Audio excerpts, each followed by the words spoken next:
ちは。今日は綺麗でいようということで、フルーツベースのスムージーのレシピ集をご紹介したいと思います。美容、健康志向が強い方の間では朝食の定番になりつつあるグリーンスムージー。でもスムージーって野菜が多くてちょっと食べられない、飲みにくいなって敬遠している人もいるって聞きます。フレッシュフルーツを美味しくいただけるのもスムージーのいいところ。定番のいちごやバナナからマンゴーフルーツまで、ちょっと使ったレシピ集をご紹介したいと思います。ダイエットの時に不足しがちなビタミンやミネラル分を補うことができるので、置き換えダイエットとしても効果的ですよ。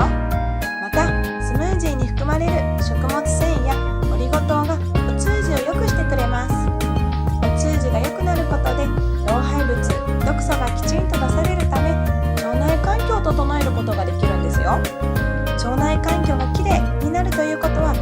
美肌につながる効果があるんですよ。ではレシピをご紹介したいと思います。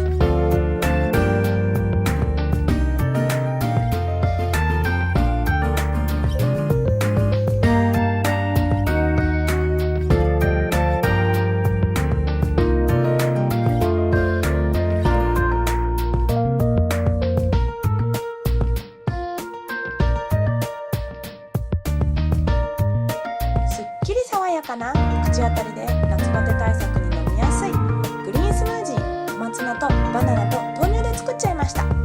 松菜は鉄分たっぷり、そしてバナナと豆乳で少し飲みやすくなっています。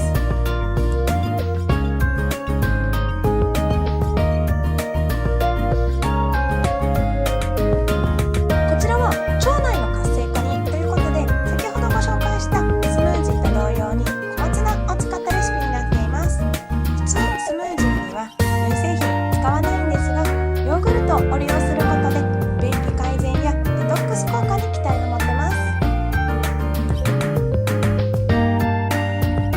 こちらのレシピはスムージーというよりジュースに近いかもしれません。